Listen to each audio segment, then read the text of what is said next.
ای جوان مردان مسلمان، ای کسانی که دعوای مسلمانی میکنید، غیرت و ناموس شما کجا شد؟ غیرت و ناموس شما کجا شد؟ مگر شما روز حساب و جزا را فراموش کرده اید؟ فراموش کرده اید که مسلمانید و روز در پیشگاه الله مقتدر قائم می شوید؟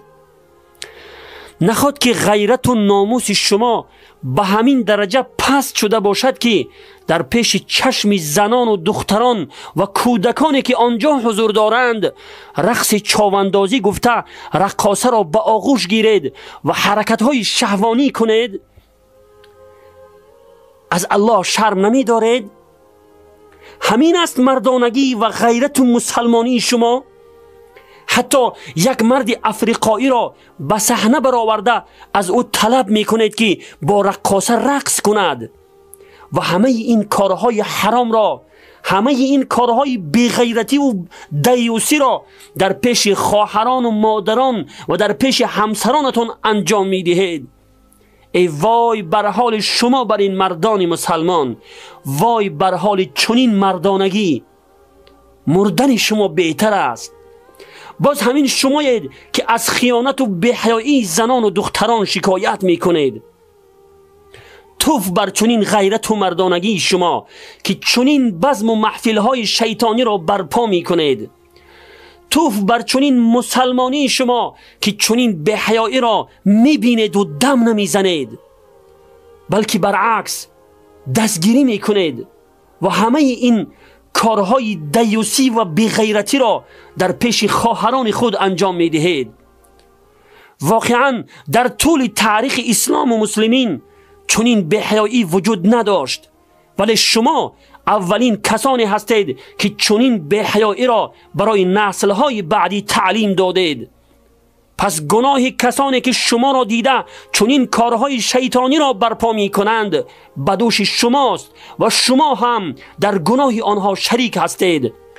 اما بدتر و پستر از شما کسانی هستند که به خاطر 2 تنگ پول یوتیوب چنین نوارهای شیطانی را در بین مسلمانان پهن می کنند و آخرت خود را برباد می دهند.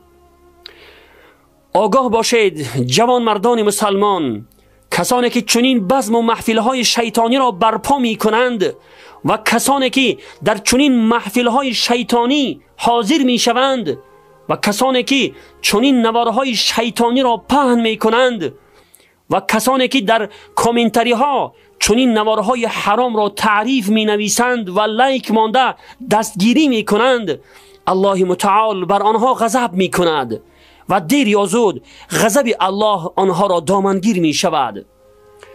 این را من نمی گویم. خوب اندیشه کنید که الله متعال در آیت 19 سوره نور برای کسانی که فقط دوست داشتند، آگاه باشید برادران عزیز، آنها فقط دوست داشتند که بی‌حیایی در بین مؤمنان پهن شود، آنها را الله متعال به عذاب دردناک در دنیا و آخرت وعده کرد. الله اکبر. خود آنها بی‌حیایی را پهن نکردند، بلکه فقط دوست داشتند که بی‌حیایی در بین مؤمنان پهن شود. پس شما که خودتان بی‌حیایی را پهن کرده ایستاده اید، از الله نمی ترسید؟